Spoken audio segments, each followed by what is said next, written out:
The Standard College. Connect with the network of. अस्सलाम वालेकुम my dear students.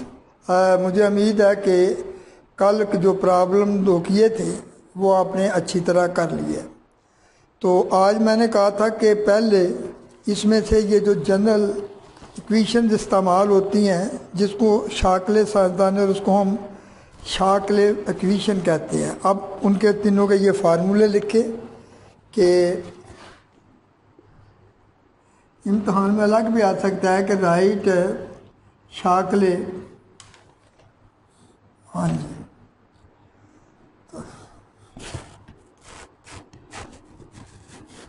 शाकले equations.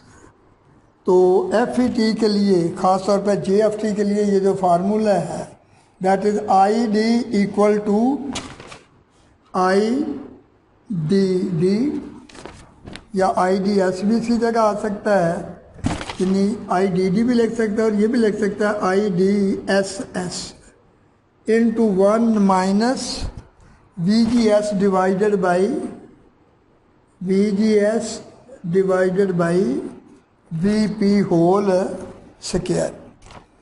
और ID का ये भी फार्मूला है वोल्टेज के लिहाज say that is VGS over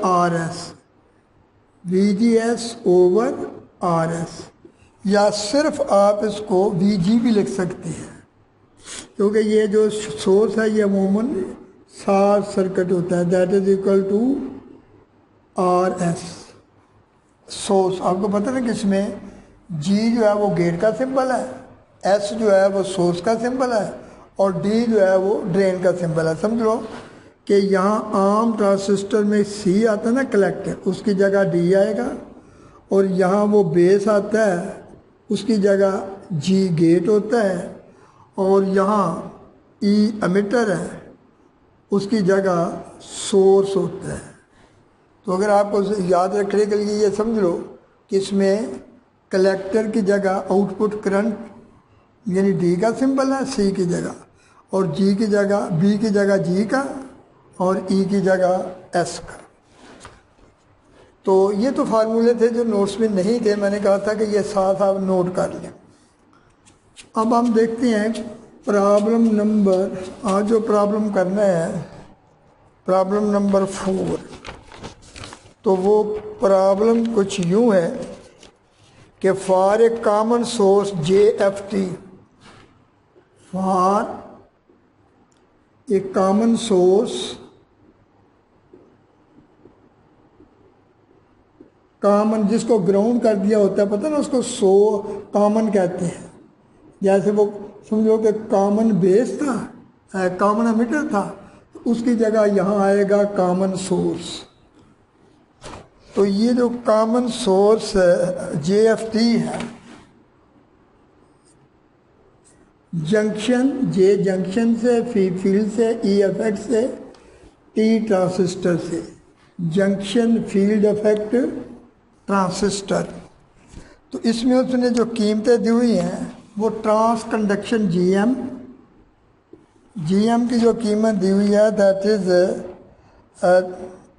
2 MS मिली। और ये इसका जो यूनिट आपको पता है ना साइमन, S किसका है? साइमन का, क्योंकि आपको पता है कि कंडक्टिविटी का यूनिट क्या होता है। कंडक्टिविटी के जो यूनिट होते हैं वो ओहम इन्वर्स भी लिखती है, ओहम इन्वर्स या सिंबल में ऐसे मोहो भी चला जाता है, लिखा जाता है। और जो ज़्यादा उसके साइंसदान के नाम पर S जो है वो साइमन, क्योंकि न्यूटन का पूरा नाम था अपना, उसका क्या वो कहते हैं कि रेजिस्टेंस, ओहम का पूरा नाम था साइमन ओहम। तो उसका ओहम जो है वो रेजिस्टेंस के लिए रख दिया गया और साइमन जो है वो कंडक्टिविटी में। तो ये MS इसको आपने मिली सेकंड नहीं पढ़ना बल्कि क्या पढ़ना है, milli siemens. It is the unit of conductivity. क्योंकि आपको पता है कि ये जो G है वो होता है 1/ρ, यानी conductivity is the reciprocal of resistivity. ठीक, तो GM इसकी ट्रांस कंडक्शन जो है वो इसका ये उसने कीमत दी हुई है, दैट इज 2 मिली साइमन। या इसको हम इस तरह लिख सकते हैं, मिली की पावर लिखने के बाद 2 × 10 raising power -3 second, 2 × 10 second Simon. और उसके बाद जो RC की कीमत है, लोड RL, उसकी कीमत जो है that is 10 kilo ohm, 10 kilo ohm. तो वो कहता है कि फाइंड द वैल्यू ऑफ, आपने कीमत किसकी मालूम करनी है, यानी वोल्टेज गेन, कीमत मालूम करनी है हमने वोल्टेज गेन।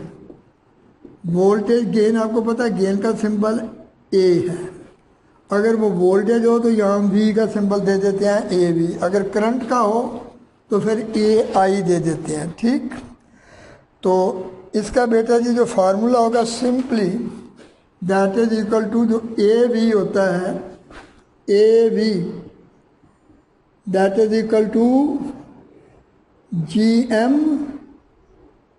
× RL। तो GM की कीमत क्या आ गई, 2 × 10 रेजिंग पावर -3, और RL की कीमत आ गई 10 किलो ओम, 10 × 10 रेजिंग पावर 3। ये 10 रेजिंग पावर -3 और +3 आपस में कैंसल हो गए, और बाकी सारे ये बाकी जो रह गया 10 × 2 दैट इज इक्वल टू 20, यानी उसका गेन जो है वो 20 होगा। इसका यूनिट क्या होगा, गेन चूंकि रेशियो है output voltage over input voltage, तो लिहाजा इसका कोई यूनिट नहीं होगा, यूनिट आपस में कैंसल हो जाएंगे। तो ये था बेटा जी इसमें। नेक्स्ट हम देखते हैं कि भाई नेक्स्ट प्रॉब्लम क्या है। नेक्स्ट प्रॉब्लम ये है कि अगर आपको ये कीमतें दी हुई हैं कि an FET has following values. Problem number कह लें कि नेक्स्ट प्रॉब्लम देखिए, प्रॉब्लम नंबर 5 या 6 जो भी है।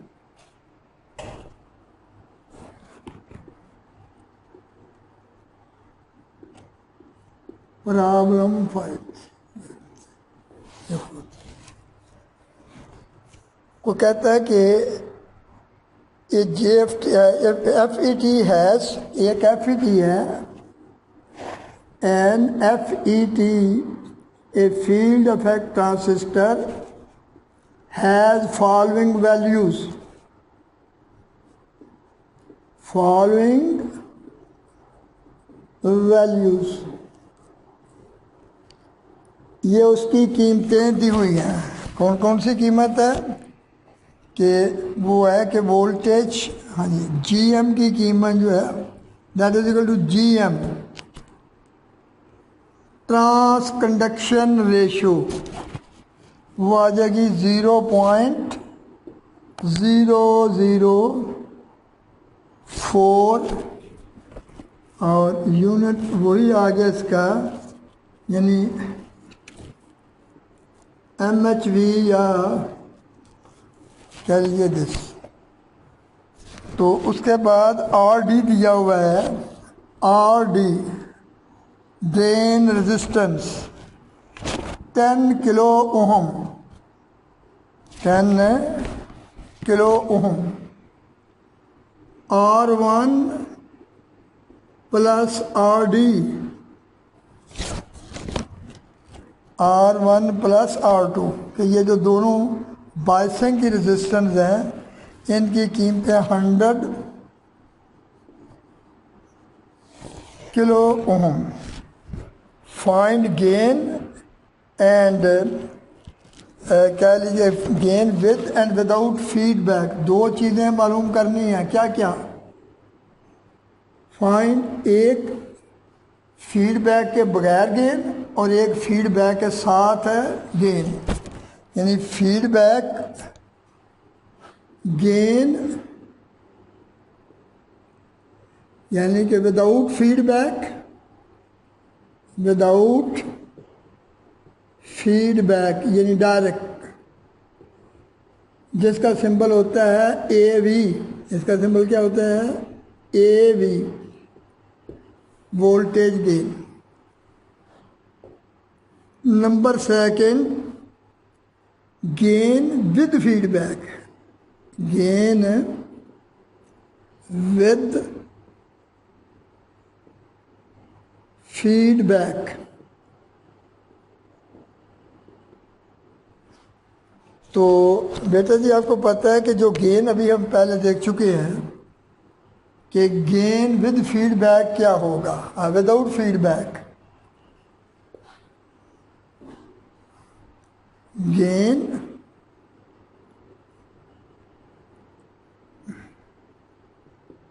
विदाउट फीडबैक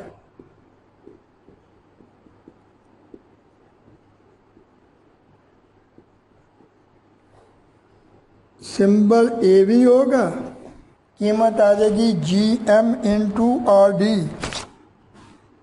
जी एम पता ना पहले भी फार्मूला क्या था, आर एल कह लें या आर डी कह लें, लोड रेजिस्टेंस। अब इन दोनों की कीमतें हैं, जी एम की भी और आर डी की भी।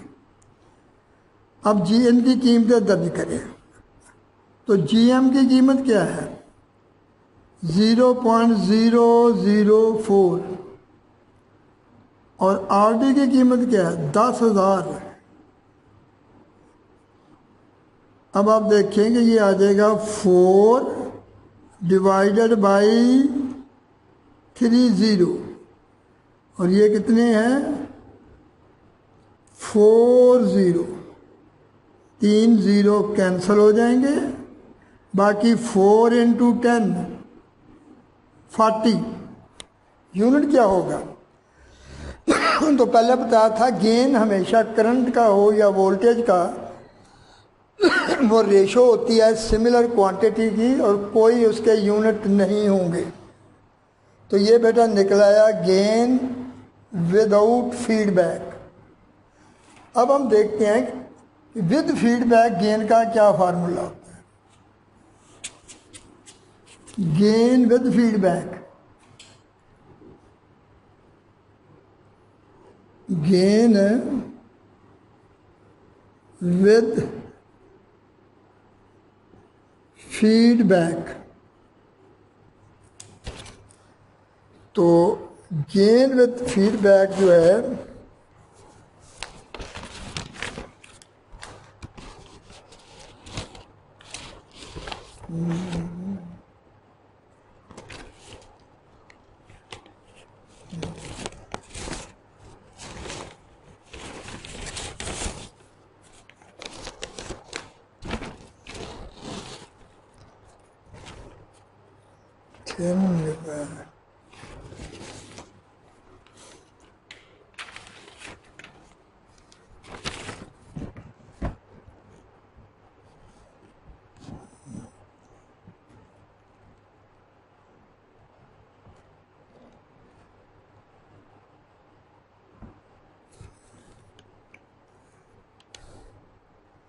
वो कहाँ गया पे? Gain with feedback. ठीक, तो बेटा जी गेन विद फीडबैक का फार्मूला होता है A B dash equal to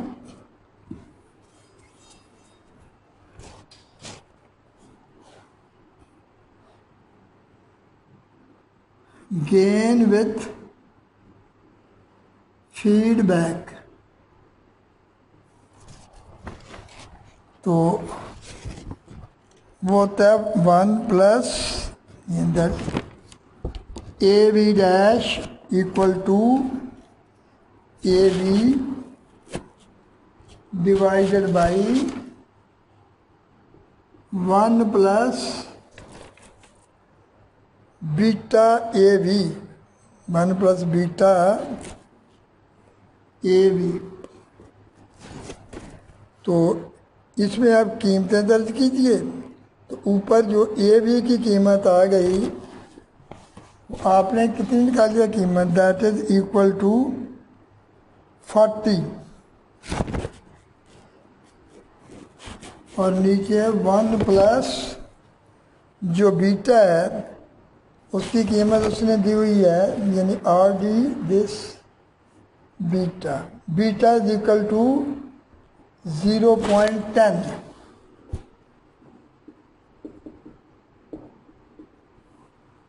तो ये आ गया 0.10 into 40, that is 40 divided by 1 plus, इसको मल्टीप्लाई करेंगे तो ये 4 आ जाएगा, और ये कीमत आ गई 40/5 and that is equal to 8।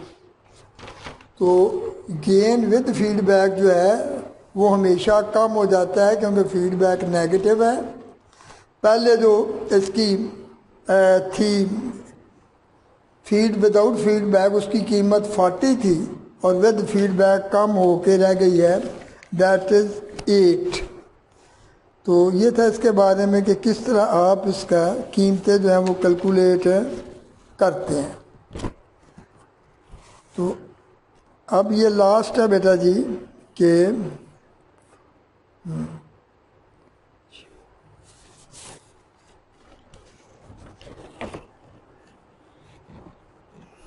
for a GFT amplifier we have the following values. Next problem, problem number 6.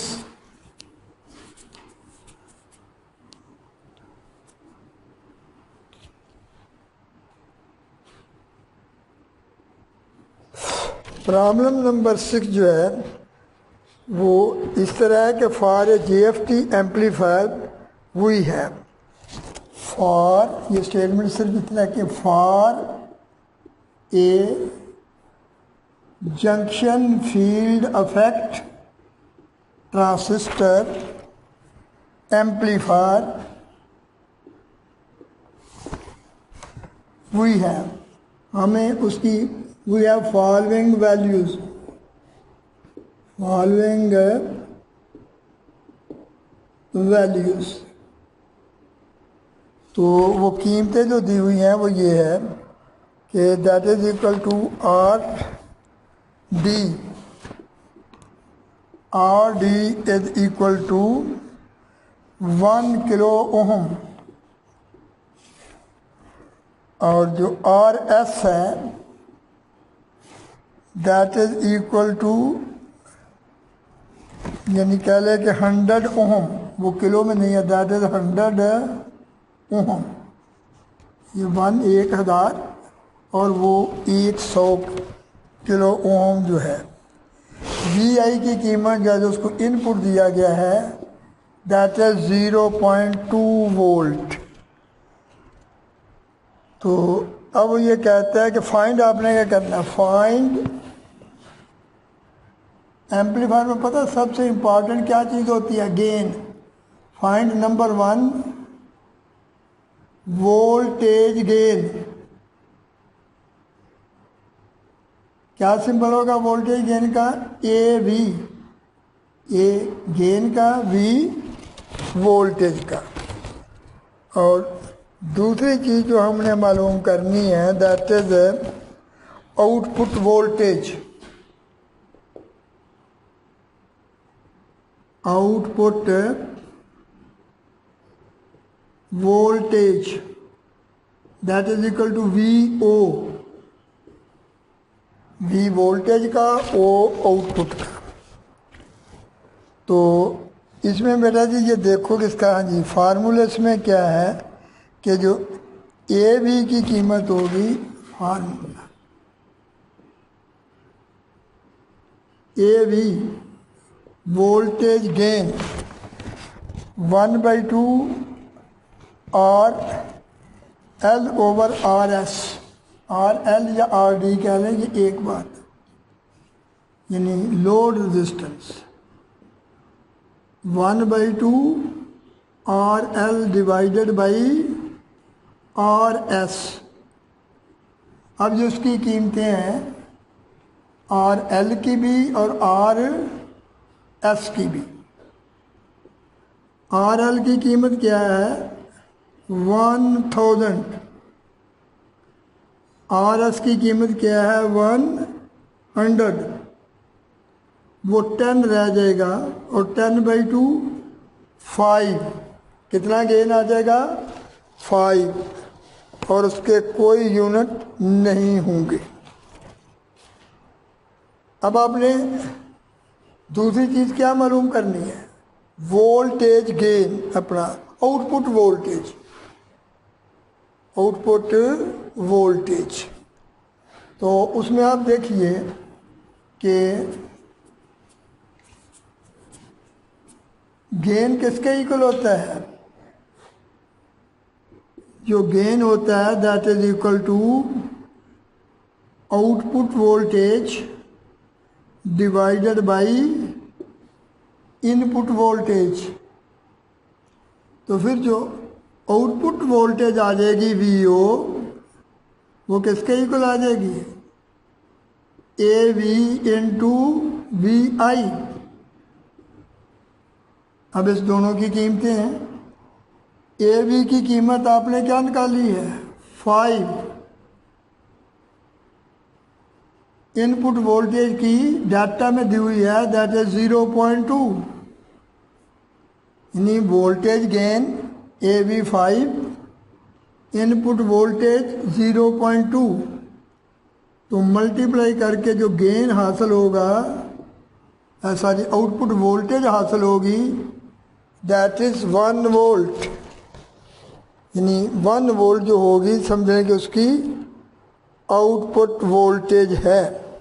ठीक, तो बेटा यहाँ तक कि ये लेक्चर है, तो दोबारा आप देख लीजिए कि क्या खोया क्या पाया।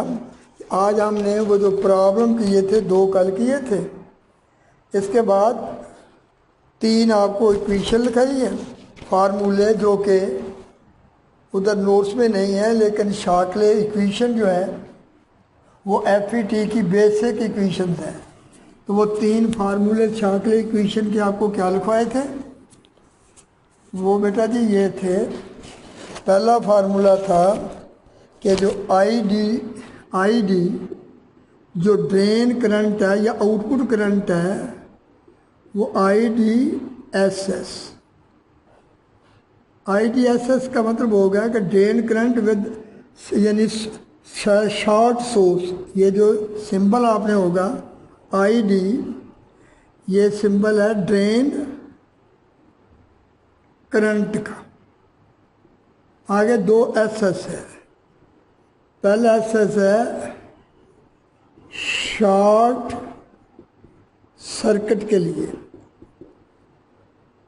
दूसरा एस है सोर्स के लिए, कि ये मैक्सिमम करंट होता है, यानी हम कहेंगे कि drain current with short circuit source, जिस तरह हम कहते थे collector current with short circuit ammeter, यानी शॉर्ट सर्किट का मतलब है उसकी 0 वोल्टेज करके, तो हमने जो मैक्सिमम करंट हासिल होता है पहले उसकी कीमत मालूम करनी है। Within bracket 1 minus VGS, VGS किसका सिंबल है, वोल्टेज, ये G गेट का और ये सोर्स का।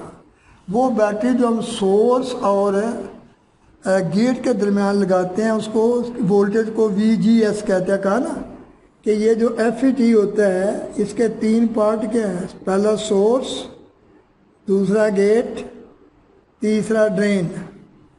तो जो पहले बैटरी लगाई जाएगी इसके दरमियान, उसको हम कहेंगे, उसकी वोल्टेज को VGS, voltage between gate and, ये G किसका है, गेट का, S किसका है, सोर्स। सोर्स इसलिए कि इसने चार्ज कैरियर पैदा करने हैं। इधर जो बैटरी जो करंट निकलेगा उसको ID और जो इधर वोल्टेज लगाएंगे उसका सिंबल क्या रखेंगे, VDD। शॉर्ट सर्किट का मतलब है कि यहाँ कोई वोल्टेज नहीं लगानी, यानी बैटरी की वोल्टेज जो है दैट इज 0। उस वक्त यहाँ से जो करंट निकलेगा उसको IDSS कहेंगे, वो मैक्सिमम करंट होगा। उसके बाद हम यहाँ वोल्टेज जब लगा देते हैं तो फिर जो करंट की कीमत हासिल होती है उसको ID कहते हैं। वो कीमत जो है वो इस बैटरी की कीमत के, और ये हमेशा नेगेटिव है, वो कुछ कम हो जाती है। तो ये आप रिलेशन समझ गए होंगे कि भाई IDD क्या है, और ये VG that is equal to VP। P वो वोल्टेज है जिसमें आप उसको ऑपरेट कर रहे हैं, इसको VM भी लिखते हैं।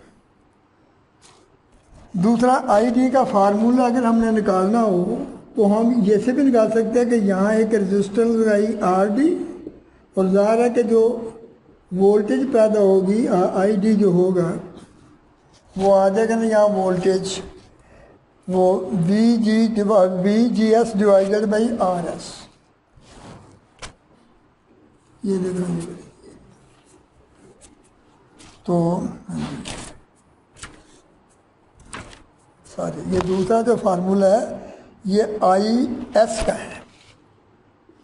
IS जो है वो पता ना, वोल्टेज ओवर रेजिस्टेंस, यानी सोर्स की जो करंट होता है वो VGS डिवाइडेड बाई RS। ये करेक्ट कर लें, पहले ID लिखा गया था।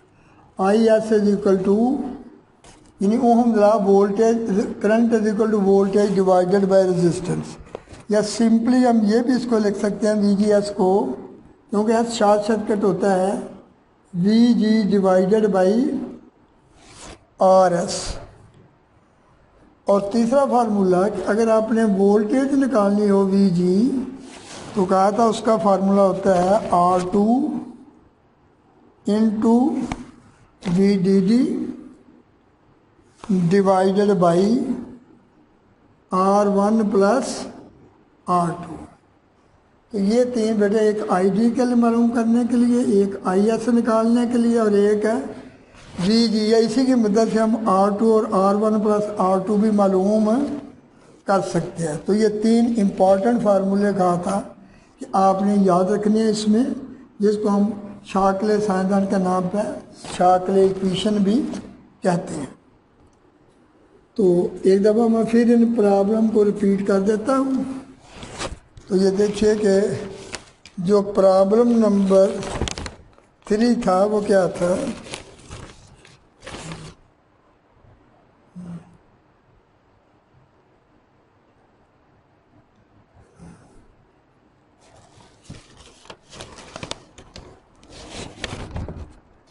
पेज नंबर 6, ये तो कल हो गए थे।